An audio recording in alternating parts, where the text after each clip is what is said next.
হ্যাঁ, আজকে তাহলে আমরা শুরু করছি বাইনারি আইও। আইও মানে জন্য কি বলেছিলাম মনে আছে? Input output. তার মানে আজকে আমরা এখানে শিখবো বাইনারি দিয়ে বা বাইনারি রিলেটেড কাজগুলো বা এই ফাইলগুলোকে কিভাবে আমরা ইনপুট আউটপুট করব আর কি। হ্যাঁ, সরাসরি বাইনারি হয়ে যাবে। তো দেখেন, ইন্ট্রোডাকশনে আমাদেরকে বলা হয়েছে যে Java provides many classes for performing text IO and binary IO. তার মানে জাভার কাছে অনেকগুলো ক্লাস আছে যেগুলোর মাধ্যমে আমরা বাইনারি আইও আর টেক্সট আইওর কাজগুলো করতে পারি। Okay, file can be classified as either text or binary. বলছে আমরা যে ফাইলগুলো পড়ি বা যে ফাইলগুলো ব্যবহার করি সেই ফাইলগুলোকে মানে দুইটা ভাগে ভাগ করা যায়। একটা টেক্সট ফাইল, একটা হচ্ছে বাইনারি ফাইল, মানে অর বাইনারি ফাইল। হ্যাঁ, মানে হয় টেক্সট অথবা binary. A file that can be process, read, create or modified.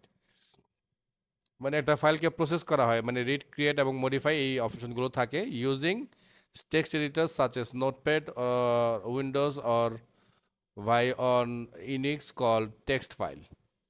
মানে বলতেছে উইন্ডোজের নোটপ্যাড আর ইউনিক্সের টেক্সট ফাইল, এগুলোকে আমরা মানে বলতেছি আর কি টেক্সট ফাইল বা মানে টেক্সট এডিটর যে সফটওয়্যারগুলো, এগুলো যেগুলো দিয়ে আমরা টেক্সট ফাইল রিড রাইট করতে পারি।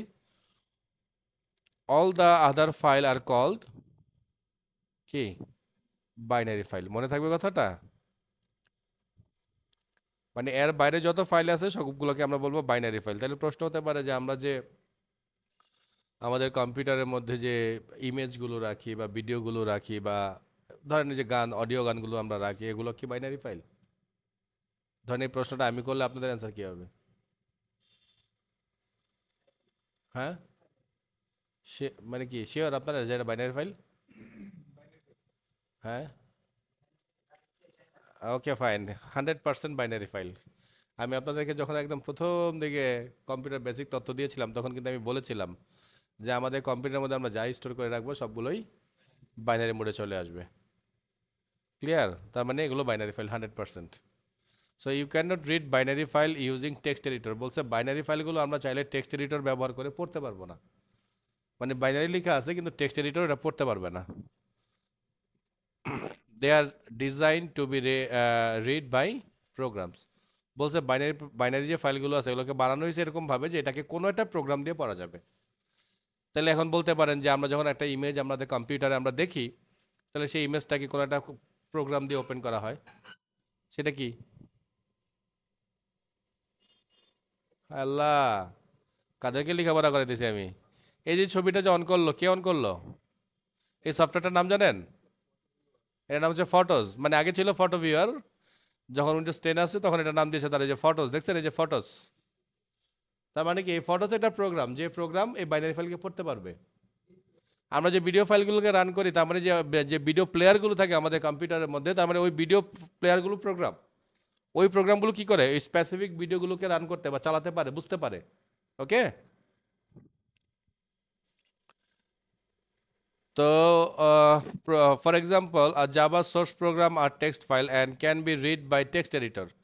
বলছে জাভার যে সোর্স কোডগুলো থাকে, সোর্স কোড বলতে আমরা যে লিখি যেই কোডগুলো সরাসরি, এই কোডগুলোকে আমরা টেক্সট ফাইল দিয়ে বা টেক্সট এডিটর দিয়ে খুব সহজেই পড়তে পারবো। ঠিক আছে, but Java class file are binary file. তো জাভার যে ক্লাস ফাইলগুলো হয় আপনাদেরকে আমি দেখিয়েছিলাম ওপেন করে, মনে আছে প্রথম দিকে? মনে নাই? মনে তো সব এলিয়ন চলে আসছে আমাদের আজকে, সব ভুলে গেছে।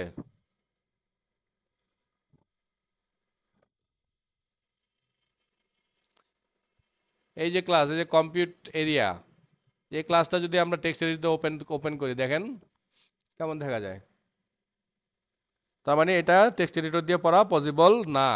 বাট এই সোর্স করে যাই আমি, এটাকে আমি ওপেন করি, দেখেন এটাকে আমি পড়তে পারতেছি, একদম যা লেখা ছিল হুবহু তাই এখানে দেখা যাচ্ছে, তাই না? এটাই তো আমাদেরকে বলতেছে এই বইটার মানে এই লাইনগুলোর মধ্যে, যে আমরা সোর্স ফাইলগুলোকে টেক্সট ফাইল দিয়ে পড়তে পারি, কিন্তু ক্লাস ফাইল যেগুলো মানে যেগুলো জাভা ক্লাস ফাইল মানে ডট ক্লাস লেখা আছে ওই ফাইলগুলোকে কিন্তু আমরা এডিটর দিয়ে পড়তে পারছি না, মাত্রই দেখলাম আমরা। তো বলছে কি but Java class file are binary file and are read by the JVM. বলছে এটা শুধু জেবিএম পড়তে পারে, তার মানে স্পেশাল প্রোগ্রাম জেবিএম, তাই না? ফটো এডিটর যদি এটা স্পেশাল মানে সরি ফটোস যে সফটওয়্যারটা দেখলাম বা প্লেয়ারগুলো দেখলাম, এগুলো যদি স্পেশাল মানে প্রোগ্রাম হইতে পারে, তো জেবিএম তো একটা বড় প্রোগ্রাম আসলেই, কারণ ওর মধ্যে অনেক মেকানিজম দেয়া আছে। although it is not technically praised and correct. বল যদিও এটা টেকনিক্যালি পুরা কারেক্ট না বা সঠিক তথ্য না, you can envision the text file as consisting of a sequence of character and a binary file are consisting of the sequence of bit. বলতেছে আমরা যে নর্মাল যে টেক্সট ফাইলগুলো বানাই এগুলোতে মানে আমরা অনেকগুলো ক্যারেক্টার লিখি, ক্যারেক্টার লিখলে আমরা কাজ করি, আর বাইনারি ফাইলগুলোতে কি থাকবে, কিছু বিট থাকবে, মানে 0 1 থাকবে। So character in the text file are encoded using character encoding scheme such as ASCII। তার মানে আমরা যে ক্যারেক্টারগুলোকে লিখি থাকি সেগুলোকে কোনো একটা ক্যারেক্টার এনকোডিং ইউজ করে করা হয়। তার মানে ASCII থাকে, তারপর ইউনিকোড আছে, ওরা এই কাজগুলো করে। এই যে পাশে লেখা আছে অর ইউনিকোড, কারণ সব ল্যাঙ্গুয়েজের যে ক্যারেক্টারগুলো আছে এগুলো সব ASCII-তে নাই। ASCII-তে শুধুমাত্র ইংরেজি ক্যারেক্টারগুলো আছে, মানে আমাদের কিবোর্ডে যত ক্যারেক্টার আছে এগুলো সবগুলো ASCII-তে আছে। For example, the decimal integer 199 is store as a sequence of 3 characters 199। মানে যখন আমরা যদি এটাকে ডেসিমেল হিসাবে মানে ক্যালকুলেট করি, কারণ আমরা জানি যে আমরা যখন ছোটবেলায় ম্যাথ শিখেছি তখন আমাদের দুইটা শব্দ শেখানো হয়েছে, একটা হচ্ছে অঙ্ক আর একটা হচ্ছে গিয়ে সংখ্যা। তো অঙ্ক হচ্ছে কি 0 থেকে 9 পর্যন্ত, এরা হচ্ছে অঙ্ক। আর যখন দুইটা অঙ্ক পাশাপাশি বসে তখন সেটাকে আমরা বলি সংখ্যা। সো এই কথাটাই আমাদেরকে বোঝানোর চেষ্টা করতেছে যে এটা সংখ্যা, বাট ওরা আসলে এই ঠিক এভাবে পাশাপাশি বসে ক্যারেক্টার, মানে 3টা ক্যারেক্টার পাশাপাশি বসে। এটা তো ক্যারেক্টার নাকি? ক্যারেক্টার কেন বললাম আমি? ক্যারেক্টার এসেন্সে বলছি কজ এটারও একটা ASCII কোড আছে, তাই না? খুব সম্ভবত 1 এর ASCII কোড 49 বা 48 মেবি। হ্যাঁ। So in a text file and the same integer is stored as a byte type value C7। মানে আমরা যখন 199 লিখি এটাকে ওরা বাইট টাইপে বানায় কি C7 in a binary file because decimal 199 equal hexadecimal C7 এবং ক্যালকুলেশন আমাদেরকে এখানে দেখানো হয়েছে। The advantage of binary file is that they are more efficient to process than text file। বলতেছে বাইনারি ফাইলগুলো চেয়ে এই মানে টেক্সট ফাইলের চেয়ে বাইনারি ফাইলগুলো পড়া খুব বেশি ইজি। খুব বেশি ইজি কেন? ইজি হওয়ার সবচেয়ে বড় কারণ হচ্ছে স্যার, কারণ এই কি বলে, দেখেন এখানে আমরা ক্যারেক্টার লিখছি কয়টা? 3টা। এখানে ক্যারেক্টার কয়টা? 2টা। তো 3টা ক্যারেক্টারের প্রসেসিং টাইম আর 2টা ক্যারেক্টার প্রসেসিং টাইম কম হবে না? শুধু দেখলেন 2টা, আরো অনেক বড় বড় নাম্বারে দেখবেন যে এরকম 2টাই ক্যারেক্টার হচ্ছে, মানে আরো বড় ডিজিটেরও। কারণ আমরা জানি হেক্সাডেসিমেলের মানে কি একটা নাম্বারের মধ্যে 4টা বিট থাকে, দেখছেন না? মনে আছে নিশ্চয়ই, নাকি ভুলে গেছেন? 4টা বিট থাকে না? তো এই 4টা বিট দিয়ে কি করে সে, আমরা তো জানি 4 বিটে কি হয় জানেন তো? দাঁড়ান দেখেন, আপনারা সব ভুলে গেছেন, কারণ এই তত না বুঝলে বাইনারি ফাইল পড়ে লাভ নাই। তো 4 বিট মানে হচ্ছে ধরেন 1 2 4 8, তাহলে 8 আর 4 12, 12 আর 2 14, 14 আর 1 15।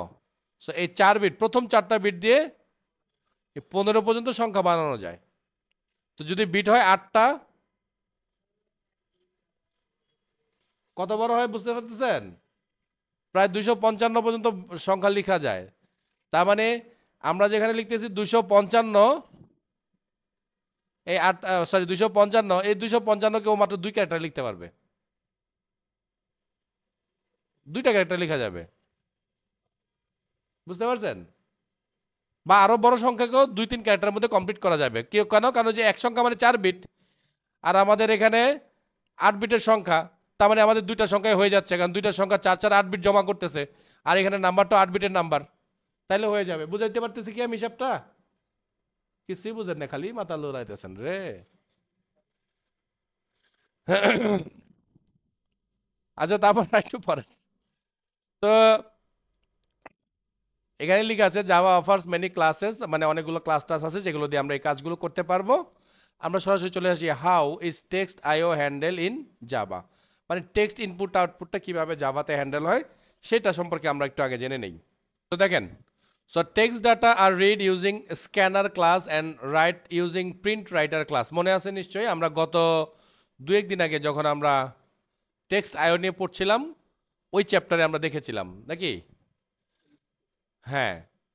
তো বলতেছে রিকল আ ফাইল অবজেক্ট, বলছে ফাইল অবজেক্টের মাধ্যমে আমরা যেটা object encapsulate the properties of the file or a path, বলছে ফাইল যে অবজেক্ট আছে ওটার মধ্যে এনক্যাপসুলেট করা মানে এনক্যাপসুলেট করে রাখছে, লুকায় রাখছে কি দুইটা প্রপার্টি, সেটা হচ্ছে ফাইল অর পাথ। পাথ মানে কি, ওই যে বলছিলাম আপনাদের যে কোথায় আছে, কোন ফাইলটা নিয়ে আমরা কাজ করতে চাই সেই জিনিসটাকে মিন করতেছে এখানে। হ্যাঁ, but does not contain the method for reading and writing, বলছে ফাইলের কাজ শুধুমাত্র ফাইলটা কোথায় আছে, কোন ফাইলটা, এই এতটুকুকে মেনশন করে দেয়া। তার মানে ফাইলের ক্ষমতা এখানেই শেষ। তারপরে কাজ শুরু করবে কে? তারপরে কাজ শুরু করবে স্ক্যানার অথবা প্রিন্ট রাইটার, কারণ স্ক্যানার দিয়ে ফাইলটাকে আমরা রিড করার মুডে নিয়ে আসবো, আর প্রিন্ট রাইটার দিয়ে আমরা ওই ফাইলটার মধ্যে লেখার চেষ্টা করব। ক্লিয়ার? ওকে, সো এখানে আমাদেরকে একটা স্যাম্পল কোড দেখাচ্ছে। আমি এরকম একটা স্যাম্পল কোড আপনাদেরকে দেখিয়েছিলাম, মনে আছে নিশ্চয়ই। ওকে, সো এখানে বলতেছে, যেমন দেখেন কি বলতেছে, প্রিন্ট রাইটার আউটপুট মানে কি ভ্যারিয়েবল নাকি। সো নিউ প্রিন্ট রাইটার এই ফাইলটাকে নিয়ে পড়বে বা এই ফাইলটার মধ্যে লেখা হবে। ওকে, দেন আমরা কি করতেছি, ওই ফাইলটার মধ্যে বলতেছি output print Java 101। It means আমরা চাচ্ছি এই ফাইলের মধ্যে জাভা 101 এই টেক্সটটাকে রাইট করতে। আর একটা সতর্কতা, যেটা আমি ভুল করেছিলাম, সেই ভুলটা অবশ্যই করবেন না, যে কোনো ফাইলকে যদি ওপেন করেন, মানে এই যে এরকম করলাম, করার পরপরই কাজ শেষ করে অবশ্যই ফাইলকে ক্লোজ করে ফেলবেন। ক্লোজ না করলে কিন্তু ওই ফাইলের মধ্যে ওই লেখা পার্মানেন্ট হবে না, মানে দেখতে পারবেন না, চেঞ্জ আসবে না কোনো। ক্লিয়ার? ওকে, সো এখানে আরেকটু দেখানোর চেষ্টা করছে যে স্ক্যানার দিয়ে আমরা কিভাবে করেছিলাম। যে স্ক্যানার দিয়ে আমরা একটা ফাইলকে পড়েছিলাম, যে নিউ ফাইল এভাবে, দেন স্ক্যানার দিয়ে যখন আমরা প্রিন্ট লাইন ইনপুট এই লাইনটাকে মানে করতে চাইছিলাম, পড়ার চেষ্টা করতেছিলাম, তখন আমরা এখান থেকে সরি এখানে লেখার চেষ্টা করতেছিলাম, তো নাকি কি করছে এটা দিয়ে?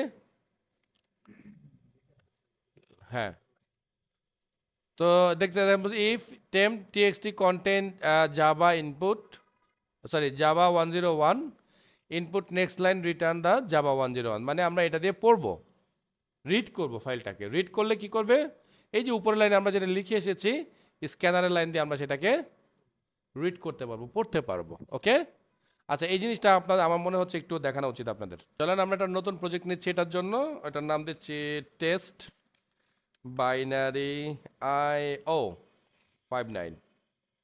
সো ফিনিশ করলাম।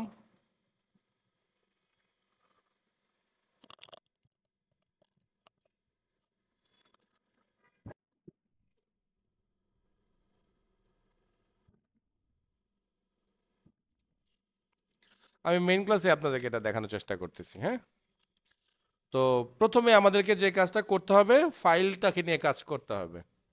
ফাইলটা কোথায় আছে সেটাকে নিয়ে আমরা কাজ করব, তাই তো?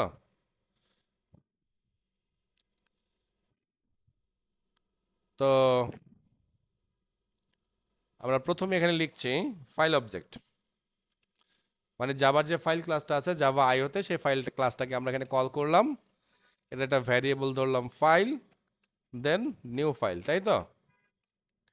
কিন্তু এখানে আমাদের পাথ ইউজ করতে হবে, পাথ আমরা দিচ্ছি, এবং পাথকে অবশ্যই দিতে হবে স্ট্রিং সাইনের মধ্যে। মনে আছে না কথাগুলো? আচ্ছা, তাহলে চলেন আমরা একটা ফাইল ওপেন করি, যেমন জাভা, এটা না, এটা তো ড্যাট ফাইল বানিয়ে দিয়েছি। আচ্ছা, এটাকে এটাকে রিনেম করে দিই। আচ্ছা, এখন আমরা টেক্সট ফাইল নিয়ে কাজ করবো, তো এই জন্য টেক্সট ফাইলটা দিচ্ছি, এটাকে টেক্সট। সো এই লেখাগুলো এটার মধ্যে আছে আমাদের। হ্যাঁ, থাকুক। সো আমাদের ফাইলের নাম হচ্ছে কি java59.txt, তাই তো? তার আগে যেটা করতে হবে, আমাদেরকে পুরো পাথটাকে ধরে নিয়ে আসতে হবে। সো আমরা পাথটাকে আগে ধরে নেই, এই হচ্ছে তার পাথ। দাঁড়ান, ডিটেলস এক্সটেনশন আছে না, শুধু এতটুকুই আছে। তাহলে আমরা এই পাথটাকে এখান থেকে কপি করছি,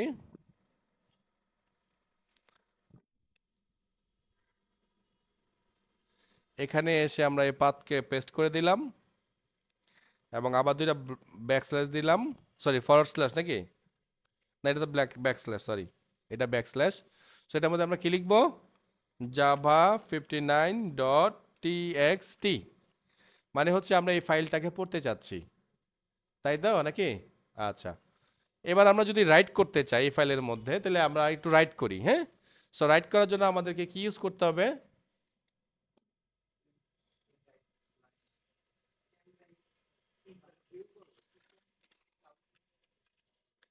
প্রিন্ট রাইটার আছে না একটা, মাত্র দেখলাম প্রিন্ট রাইটার, হ্যাঁ। সো এটা দিয়ে আমি এটা ভেরিয়েবল ধরলাম রাইট, জাস্ট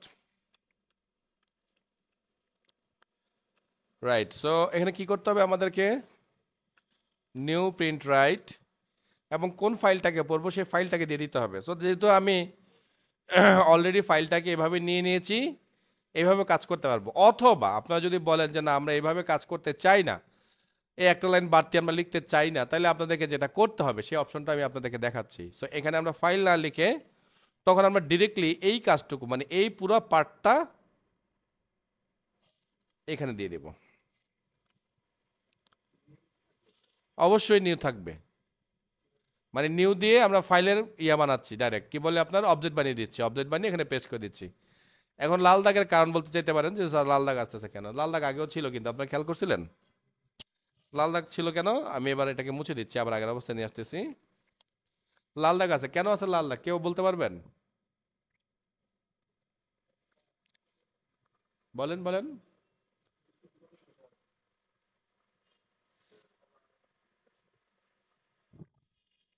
আমি কি আপনাদেরকে পড়াই নাই জিনিসটা? কারো তো বলার কথা, বলতে পারা উচিত। ওরে স্যার এখানে তো এক্সেপশন আসার চান্স আছে কেন? কারণ এটা তো টেক্সট ফাইল, মানে টেক্সট লেখা। এখানে তো আমি পুরাই মানে ইয়ে করছি, কি বলে টাইপ করে এবিসিডি লিখে দিচ্ছি কাইন্ড অফ। তো এই এবিসিডিতে আদৌ কি ওই জিনিসটা আছে কি নাই সেটা তো প্রোগ্রাম জানে না। তাহলে আপনাকে কি করতে হবে? ওই যে বলছি না, একটু মজা করে বলছি যে একজন ব্রোকার নিয়োগ করতে হবে, মানে বাংলায় যাকে আমরা খুব বাজে ভাষায় বলি, একটা দালাল নিয়োগ করতে হবে, থার্ড পার্টি। একজন এক্সেপশন হ্যান্ডেলার লাগাবো আমরা এটার মধ্যে, যার কাজ হবে আমাদের এখানে একটু মিডলম্যানের কাজ করে দেওয়া, বা বাংলা যাকে বলি আমরা মধ্যস্থতা করে দিবে আমাদের মাঝে, মিটমাট করে দিবে, মীমাংসা করে দিবে। সো চলেন মিটমাট করবে যে তাকে ডাকি। So click. সো আমরা সাউন্ড স্টেটমেন্ট ট্রাই ক্যাচ করতে পারি অথবা থ্রো করতে পারি। সো আমি এখানে থ্রো করে রাখলাম, এই যে থ্রোস, হ্যাঁ। তার মানে এক্সেপশন এখান থেকে হ্যান্ডেল হবে। কি এক্সেপশনের নাম দেখছেন? File not found exception. কারণ এখানে যদি কোনো ভুল হয় তাহলে সে আমাকে বলবে তোমার ফাইল আমি পাইনি। তো ফাইল না পেলে পড়বে কিভাবে? সো পড়তেও পারবে না। ক্লিয়ার? স্যার এগুলো কিন্তু ভুলা যাবে না, আমি আবারও বলতেছি। ওকে। সো ফাইলের মধ্যে আমরা রাইট করি। সো লিখতেছি রাইট ডট, যেন লেখা ছিল একটা প্রিন্ট, না এই যে প্রিন্ট, প্রিন্ট প্রিন্টে আজকে আমরা লিখতেছি today is our evidence exam at 5:00 PM। তো কি করবো এবার আমরা? কি করতে হবে? কি ক্লোজ করব? রাইটার, রাইটারকে ক্লোজ করব?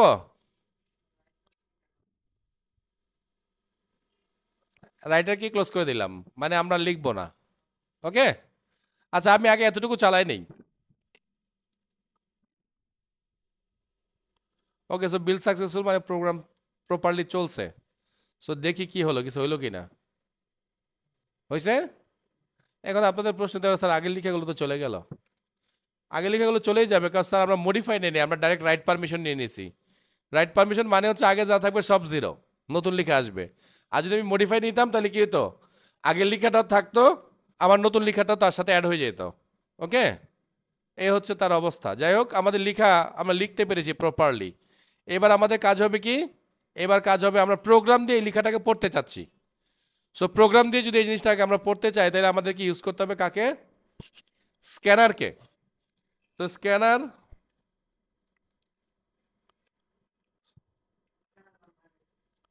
হয়েছে না? হয়েছে হয়েছে হয়েছে ওই দিছে তো, আমি লিখি নাই তো পুরোটা, আমি ভুলে লিখছিলাম, ঠিক করে দিছে। ওকে স্ক্যানার।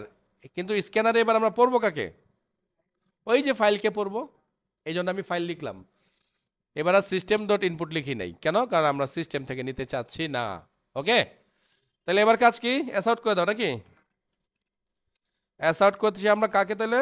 স্ক্যানার, মানে আমার ভেরিয়েবলটা dot next, next line, next line পড়বো তো নাকি? শুধু নেক্সট পড়লে যেন কি ঝামেলা হয়? একটা মাত্র শব্দ আসবে।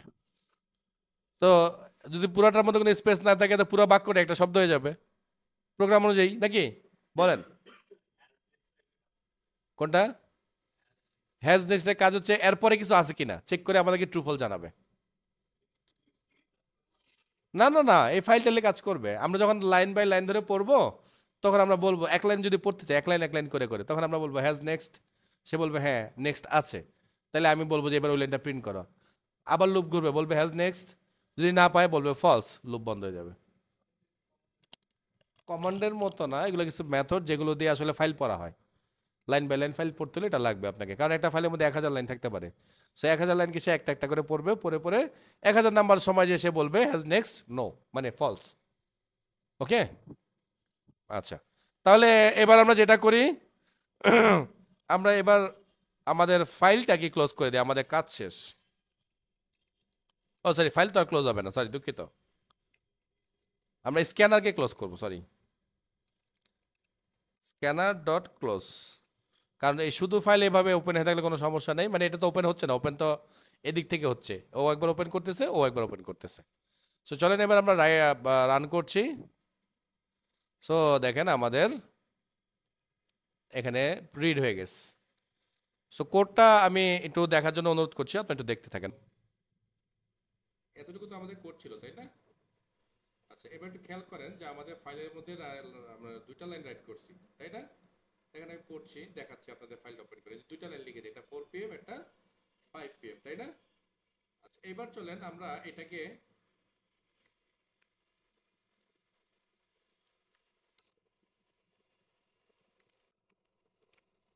এই ফাইলটাকে রিড করতেছি। হ্যাঁ, রিড তো করতেছি নাকি? কোনো কোড চেঞ্জ আছে রিডের? হ্যাঁ, আগের মতোই তো রাখছি নাকি? সো রান করলাম, রিড করতেছি, দেখেন রিড করার সময় শুধু শুধু আমার ফার্স্ট লাইনটাকে পড়তে পারতেছে, সেকেন্ড লাইন কিন্তু শেয়ার পড়তে পারতেছে না। এখন সেকেন্ড লাইনে আমি কি পড়বো কিভাবে? কারণ আমি তো বলছি লাইন 1000 থাকতে পারে, 20,000 থাকতে পারে, তাহলে কি করব? এটার জন্য আমরা ইউজ করছি, আচ্ছা আমি লিখে দিচ্ছি আবার নতুন করে। তাই আমি লিখছি হোয়াইল, এখানে আমি বলতেছি স্ক্যানার ডট হ্যাজ নেক্সট, পরে আমি বলতেছি তোমার কাছে নেক্সট আছে কিনা তুমি চেক করতে থাকো, আর যতবার নেক্সট পাবা ততবার তুমি কি করবা? প্রিন্ট করবা। সো প্রিন্ট লাইন এখান থেকে সরিয়ে আমি এখানে নিয়ে আসলাম, সুন্দর করে দিলাম, ওকে। সো এবার আমি রান করতেছি, দেখেন এবার কিন্তু 3টা লাইন এসে আমাকে পড়ে দেখাচ্ছে, বুঝতে পারছি? তার মানে হ্যাজ নেক্সটের কাজটা কি আপনারা বুঝছেন নাকি বুঝেন নাই? তার মানে হ্যাজ নেক্সটের কাজ হচ্ছে এখানে লাইন আছে কিনা বা কিছু আছে কিনা সেটা মেনলি লাইন খুঁজে বের করেন, যে লাইন আছে কিনা খুঁজে বের করো, যদি পায় তাহলে সেখানে ট্রু পাঠাবে, আর ট্রু পাঠালে যেটা করবে ও অটোমেটিক একটা তারপরে একটা তারপরে একটা এরকম করে পড়তে থাকবে। মানে হ্যাজ নেক্সটের মধ্যে এই হ্যাজ নেক্সট যে মেথডটা আছে এই মেথডটার মধ্যে সেই ধরনের মানে ক্ষমতা দেয়া আছে। তো আমি বলেছিলাম যখন আপনাদেরকে লুপ শিখিয়েছিলাম যে ফর লুপ অনেক মজার, অনেক সহজ, কিন্তু এমন কিছু জায়গা আছে যে যেই জায়গায় আপনি চাইলে ফর লুপ ইউজ করতে পারবেন না, যেমন এটা। এখানে বলেন তো আপনি ফর লুপ কিভাবে লিখবেন, কোত্থেকে স্টার্ট করবেন, কোথায় এন্ড করবেন, আপনি তো কিছুই জানেন না। এখানে কত লাইন আছে আমরা কিছু জানি, লেন্থ কাউন্ট করলে আমরা পাবো না, তো তখন আমরা বাধ্য হয়ে এরকম হোয়াইল লুপে চলে আসবো। ক্লিয়ার ব্যাপারগুলো? স্যার প্রশ্ন অ্যান্সার পাওয়া গেল? ওকে, আরো যদি কারো প্রশ্ন থাকে করতে পারেন, আমি চেষ্টা করবো অ্যান্সার দিতে ইনশাআল্লাহ। হ্যাঁ, মতো তার মানে অ্যাপেন্ড না দিলে আপনি কিন্তু কখনোই মডিফাই করতে পারবেন না। রাইট দিলে বারবার শুধু মানে লাস্ট লাইনটাই রাইট হবে, লাস্ট লাইনটা কিন্তু হবে, বুঝতে পারছেন? এখানে যদি রাইট দেন এটা একবার রাইট হবে, ওইটাকে মুছে দিয়ে এটা আরেকবার রাইট করবে, আর অ্যাপেন্ড দিলে সব থাকতে থাকবে, মানে একের পরে কাটতে থাকবে। ওকে ওকে, আচ্ছা তাহলে আমরা যেটা করলাম যে আমরা কিছুটা দেখার চেষ্টা করলাম যে এই জায়গাগুলো নিয়ে কীভাবে কাজ করে, এবং এগুলো আমরা আর্লিয়ার ক্লাসেও দেখেছি। কারণ আমাদের এই চ্যাপ্টারের নাম কি? বাইনারি আইও। আর আমরা এখন যেটা করলাম সেটা টেক্সট আইও। এখন আমরা বাইনারি আইওতে আসলে নামতেছি, কারণ আমাদেরকে একটু রিকল করাই দিল আর কি, যে কীভাবে ওটা কাজ করে আগে দেখে রাখো। এইবার আমরা যেটা ইউজ করব সেটা হচ্ছে গিয়ে আপনার বাইনারি আইও। সো এখানে একটা প্রোগ্রাম দেখাচ্ছে, যে একটা প্রোগ্রাম এখানে এই যে ইনপুট স্ট্রিম আছে, আউটপুট স্ট্রিম আছে, এই ফাইল থেকে এই লেখাগুলো এভাবে আসবে, এখানে এসে প্রসেসিং হবে, এবার এখানে আসবে, এভাবে আসবে আর কি। সো ঘটনা খুব বেশি ভয়ঙ্কর না, আমরা নিচ থেকে জানতেছি, ভয় পায় না। সো এখানে বলতেছে টেক্সট আইও আর বাইনারি আইওর মধ্যে পার্থক্যটা কি সেটা আমরা একটু দেখি। বলছে binary IO does not involve encoding or decoding. তার মানে বাইনারি আইও কোনো এনকোড ডিকোডের দায়িত্ব নিবে না, সে যা আছে হুবহু তাই পড়ে ফেলবে। কিন্তু টেক্সট ফাইল যখন আমরা পড়ি তখন কিন্তু এনকোডিং ডিকোডিং হয়, কারণ আমরা এবিসিডি যে লিখতেছি তার আন্ডারে কোড আছে, তো সেই কোডটা ওরকম কনভার্সন হয়ে হয়ে চলে আসতেছে, তো যার কারণে এই বাইনারি আর টেক্সটের মধ্যে বিস্তর ফারাক আছে, অনেক পার্থক্য আছে। ওকে, কারণ কি আমরা এই বাইনারি আইও মানে বাইনারি ফাইল নিয়ে যখন আমরা কাজ করব তখন ওই বাইনারি ফাইল কিভাবে পড়তে হবে তার সিস্টেম আমরা বলে দিব, আমরা ব্যাখ্যা করে দিব যে তুমি এইভাবে পড়বা, এই কাজগুলো করবা। কিন্তু টেক্সট ফাইল পড়ার জন্য আমরা কিছু বলে দেই নাই, কারণ টেক্সট ফাইল পড়ার জন্য যতটুকু জিনিসপত্র যা যা দরকার তার সবটাই জাভার কাছে বিল্ট ইন করা আছে। ওকে, কারণ আমাদের কম্পিউটারে বাই ডিফল্ট টেক্সট ফাইল পড়তে পারে because of ASCII code. Okay, so এখানে বলছে দেখেন যে binary IO does not involve encoding or decoding and thus it is more efficient than text IO. কারণ যেহেতু তার এনকোডিং ডিকোডিং করতে হয় না, তাহলে তার স্পিড অনেক বেশি হবে, এটাই স্বাভাবিক। আর এফিসিয়েন্ট বলতে তো এটাই বোঝানো হয় যে একটা নির্দিষ্ট টাইমের মধ্যে বা সেম কাজ আপনি কত কম সময়ে কত ভালোভাবে করতে পারতেছেন। ওকে, কারণ এফিসিয়েন্সি আসলেই টাইমিংয়ের একটা ব্যাপার আসবে। আচ্ছা, তো বলতেছে computer do not differentiate between binary file and text file. বলতে কম্পিউটার এই দুইটার মধ্যে কোনো পার্থক্য আসলে করে না। All file are stored in binary format, বলতে সব ফাইল বাইনারি ফরম্যাটে জমা হয়, and thus all file are essentially binary file. বলতে সব ফাইলই binary file. So text IO is built upon binary IO to provide the level of abstraction for character encoding and decoding। বলছে text ফাইলের মধ্যে আসলে যেটা আছে সেটা হচ্ছে একটা ডিফল্ট সিস্টেমেরই একটা এনকোডিং ডিকোডিং করার একটা অবস্থা আছে, এবং যে সিস্টেমটা টোটালটাই অ্যাবস্ট্রাকশন করা আছে, মানে কি লুকায় রাখা আছে আমাদের কাছ থেকে, অ্যাজ শোন ইন দ্য ফিগারে, যেখান থেকে মানে বলতেছে যে চিত্রের মধ্যে তোমরা দেখো। আচ্ছা, তারপর বলতেছে encoding and decoding are automatically perform for text IO. দেখছেন আমার কথাগুলো আসতেছে আস্তে আস্তে। The JVM convert Unicode to file specific in encoding when writing a character. বলতেছে জেবিএম এই ক্যারেক্টারগুলোকে ওই ক্যারেক্টার অনুযায়ী এনকোডিং করে দিচ্ছে। ওই ক্যারেক্টার কিন্তু আসলে মিন করতেছে আপনি বাংলা লিখতেছেন না ইংরেজি লিখতেছেন না হিন্দি লিখতেছেন, কারণ এগুলো তো কম্পিউটার ডিরেক্টলি বুঝে এখন। সো এই জিনিসটাকে মিন করছে।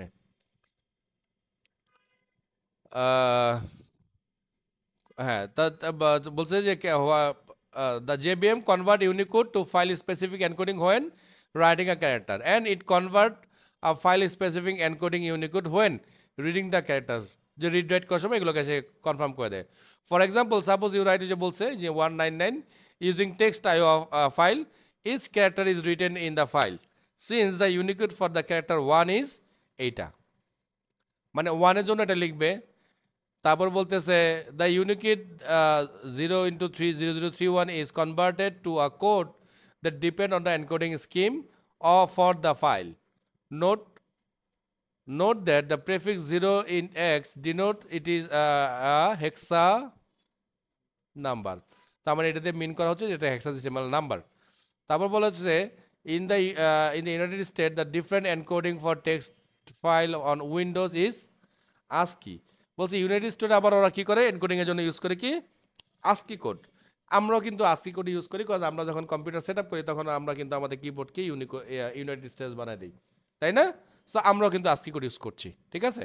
সো এই ঘটনাগুলোই আমাদেরকে চিত্রের মাধ্যমে দেখানোর চেষ্টা করতেছে যে ইউনিকোডের ক্যারেক্টার যেমন 199 এটাকে এনকোডিং ডিকোডিং করে ঠিক এইভাবে এই ফরম্যাটে করে এটাকে স্টোর করে রাখা হচ্ছে। আচ্ছা, এবার আসবে আমাদের মূল ঘটনা। এখন মূল ঘটনা আমরা যাই নাই। তার মানে 0x থাকলে আমরা কনফার্ম বুঝে ফেলবো যে এই যে ক্যারেক্টারটা আছে ক্যারেক্টারটা কি একটা হেক্সা নাম্বার। এবং আমি আপনাদেরকে প্রথম দিকে যখন কম্পিউটার শুরু করলাম পড়ানো তখন আমি কিন্তু বলেছিলাম যে আমাদের কম্পিউটারের যে অ্যাড্রেসগুলো থাকে সেই অ্যাড্রেসগুলো কিন্তু এরকম 0x এরকম দিয়ে স্টার্ট হয়, বলছিলাম না? বলছিলাম, ভুলে গেছেন, বলছিলাম কিন্তু নাই। দেখেন আমি গুগলের কাছে সার্চ করতেছি 0, এই দেখছেন ইরর। এবং এই ইরোর যদি আমি ইমেজ দেখতে চাই, দেখেন ইরোর আমরা হর হামেশাই কম্পিউটার আমরা মাঝে সাঝে খেয়ে ফেলি। এই ইরোর মানে কি দেখছেন, ও একটা জায়গার নাম বলতেছে যে এই জায়গার মধ্যে যে ফাইলটা আছে সেই ফাইলটা নষ্ট হয়ে গেছে বা এই ফাইলটা নাই বা কোনো কারণে ফাইলটা করাপ্টেড হয়ে গেছে, যাই হোক। সো এইখান থেকে কিন্তু আমাদের কিন্তু 0 দিয়ে শুরু করছে, ইট মিনস এটা একটা হেক্সা নাম্বার, মানে হেক্সাডেসিমাল নাম্বার। ক্লিয়ার? ওকে, এইবার শুরু হইলো আমাদের মূল ঘটনা। It means binary IO classes. So the abstract input stream is the root classes for binary data. মানে ইনপুট স্ট্রিম নামে একটা ক্লাস আছে যার কাজ হচ্ছে বাইনারি ডাটাকে নিয়ে কাজ করা। And the abstract output stream is the root class for writing binary data. মানে ইনপুট স্ট্রিম দিয়ে আমরা ডাটা কি করব? এই দেখেন, ডাটা আমরা রিড করতেছি, তাই তো? আর আউটপুট স্ট্রিম দিয়ে আমরা কি করব?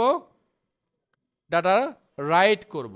ওকে, সো এইখানে হচ্ছে দেখেন তার চিত্রটা দেখাইছে যে অবজেক্ট, আমরা তো জানি যে সব ক্লাসের মাদার ক্লাসকে, মনে থাকবে তো কথাটা? এই জন্য দেখেন সবার আগে অবজেক্ট লিখা আছে। সব ক্লাসের, আমরা যত ক্লাস আমরাও বানাই তারও মাদার ক্লাস অবজেক্ট। এই জন্য যে টুইস্টিং মেথডটা তো অটোমেটিক চলে আসে, ওর জন্য কোনো ঝামেলা নেই। এবং এই অবজেক্ট হচ্ছে জাভা ল্যাঙ্গুয়েজের কাজ, তো যার কারণে এটাকে ইম্পোর্টও করতে হয় না। Okay, so input stream, so input স্ট্রিমে দেখেন file input stream, file filter input stream, object input stream, আবার এই ফিল্টারের মধ্যে আছে data input stream, buffer input stream, আউটপুটের মধ্যে ঠিক একই রকম জিনিসগুলো আছে। তো এখন কথা হচ্ছে স্ট্রিম স্ট্রিম যে বলতেছে, আসলে স্ট্রিম জিনিসটা কী রে? তা আমি একটু মজা করে বলতেছি, স্ট্রিমটা আসলে চিন্তা করতে পারেন একটা পাইপলাইন।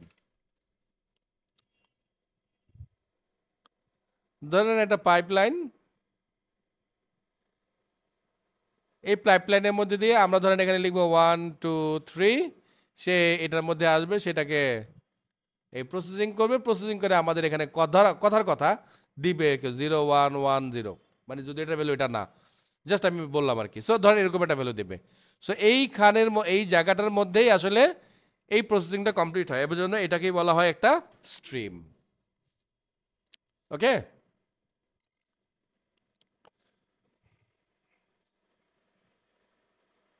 সো এখানে বলা হচ্ছে জাভা ইনপুট স্ট্রিমের যে রিড বাইট, তারপর রিড মানে অ্যারে ট্যারে এগুলো পড়া যায়, অ্যাভেলেবল ফাইলটা মানে এটা কি পড়ার জন্য অ্যাভেলেবল কি না, ক্লোজ করা যায়, স্কিপ করা যায়, মার্ক অ্যাজ সাপোর্টেড, মার্ক, মানে কিছু ফাংশন আমাদের এখানে দেওয়া আছে এবং কোন ফাংশন কি কাজ করতেছে তার একটা ব্যাখ্যা দেওয়া আছে। সো এত ব্যাখ্যা আমরা এখান থেকে পড়ছি না, আমরা কাজ করে এটাকে দেখবো ইনশাল্লাহ। হ্যাঁ, তো ঠিক আউটপুট স্ট্রিমেরও কিছু মেথড আছে, রাইট রাইট রাইট এরকম, আর এটা হচ্ছে ক্লোজ, এটা হচ্ছে ফ্লাশ। সো ফ্লাশ মানে কি জানেন তো? আমরা যেটা কম্পিউটারের ভাষা বলি ফরম্যাট করে দিবে একদম।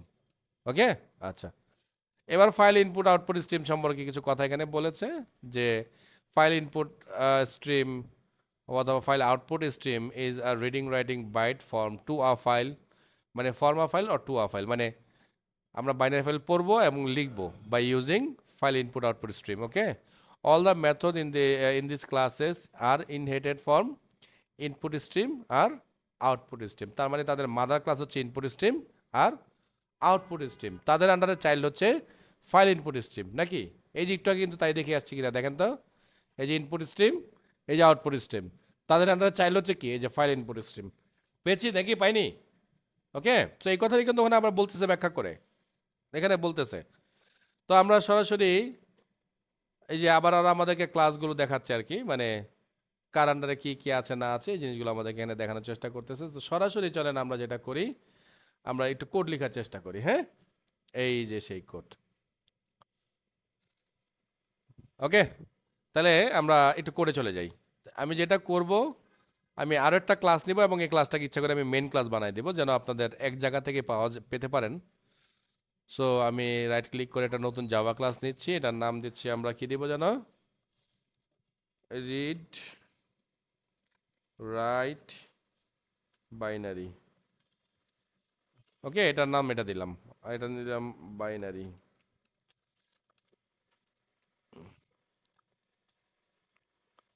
তাহলে এটা ফেলে দিলাম এই কথাগুলো, এগুলোর দরকার নেই আমাদের as usual.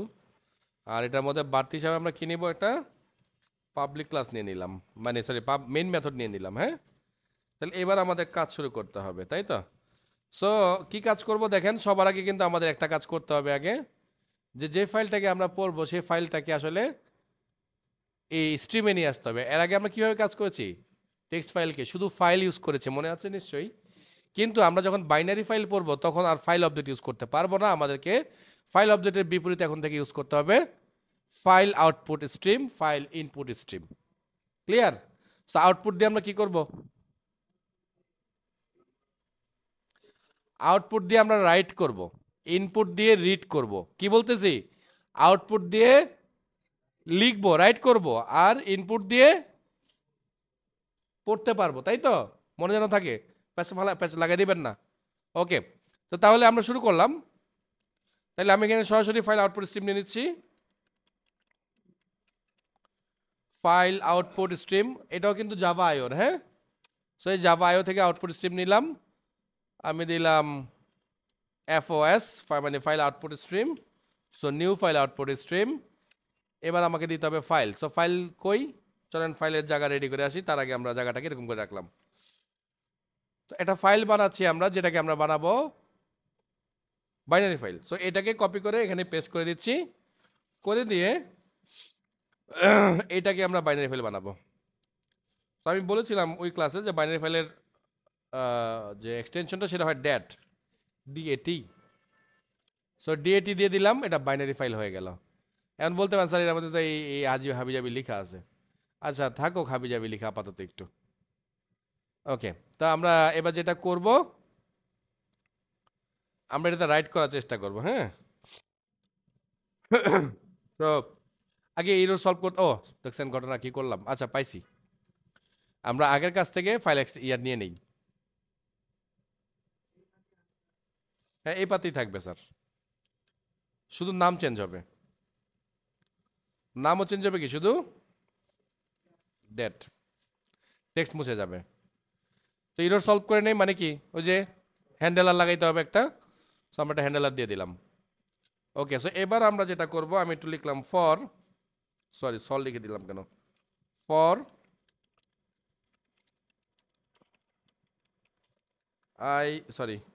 integer I equals to 1, I is less than equals to 10, I plus plus।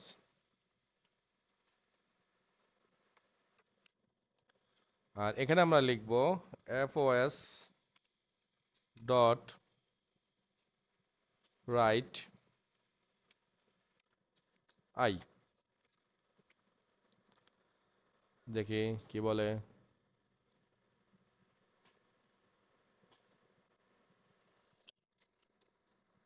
আরো একটা থ্রো দিতে হবে, দিলাম আর একটা থ্রো দিয়া।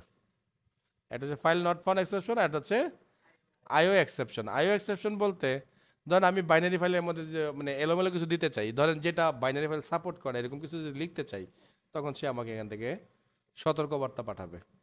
ওকে, সো ফাইলটাকে বন্ধ করলাম, হ্যাঁ এই যে ডেট ফাইল, তো এটা বন্ধ করে দিলাম। সো রান করলাম,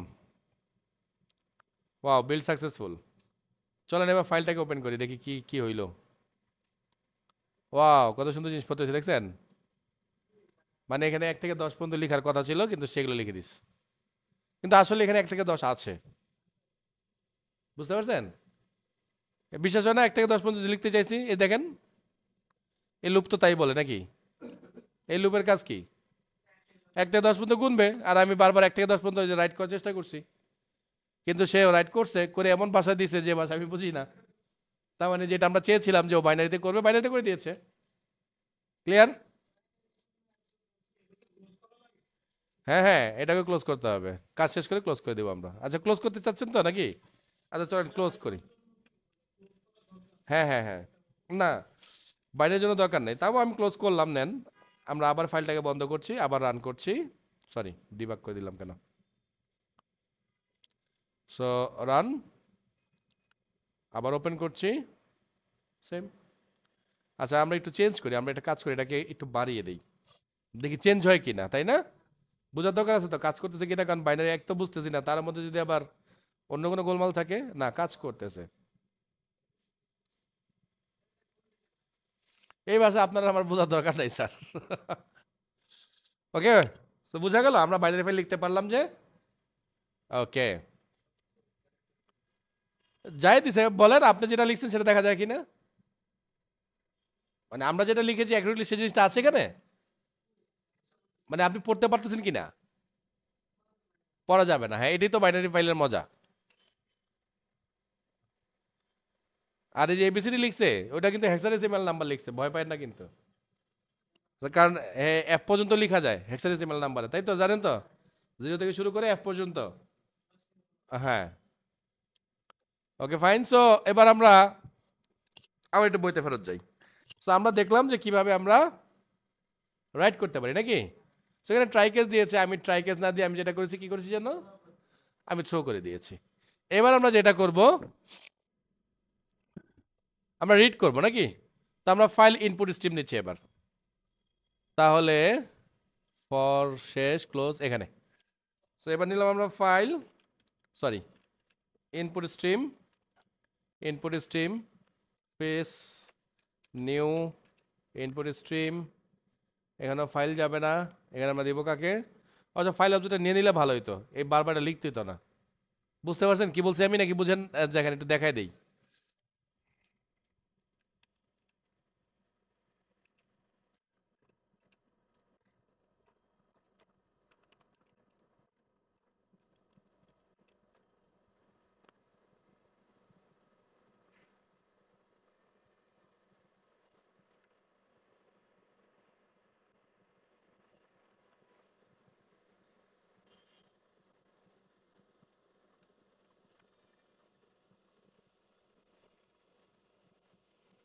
ঠিক আছে, এটা নিলে আরো বেশি ভালো হয়। কেন? কারণ আমি এখানে আবার ওইটাকে ব্যবহার করতে পারবো, নাহলে অত বড় লাইন আমাকে বারবার লিখতে হবে। বুঝতে পারছেন তো? ওকে, তাহলে এবার পড়ার সময় এসেছে নাকি। তাহলে আমরা ফাইলটাকে পড়ার চেষ্টা করি নাকি। তো কিভাবে পড়বো জানো, ওয়াইল লুপ দিয়ে পড়বো আবারও, ওয়াইল, সরি,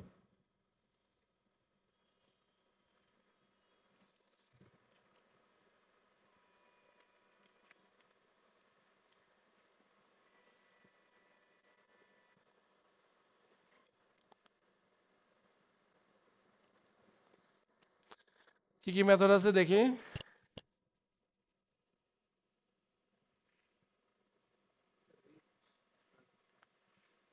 না, রিড দিয়ে তো সব গণহারে পড়া যাবে। আচ্ছা দাঁড়ান, আগে আমরা একটু অন্য কাজ করে নিই, আগে নর্মাল রিড করে নিই। হ্যাঁ, পেজ ডট রিড,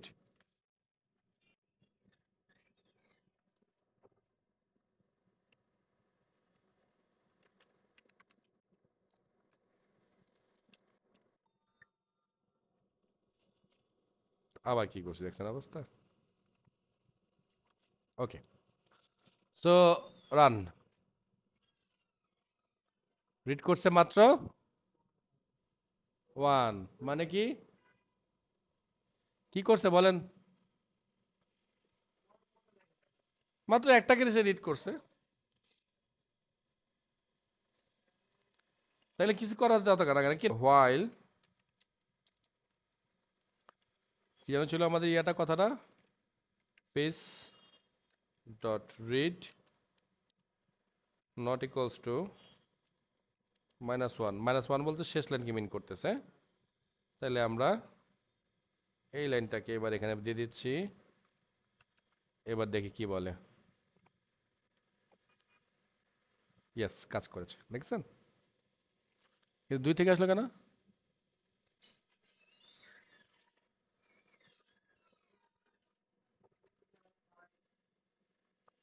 তাই তো প্রতি মাসে একটা করে বাদ দিয়ে যাচ্ছে না, দাঁড়ান এইভাবে ঠিক হলো আর কি। এটা দেখেন এইবার এই জিনিসটা, তো এটার মাধ্যমে চাইলে আমরা একটা একটা করে ভ্যালু পড়তে পারবো ওখান থেকে।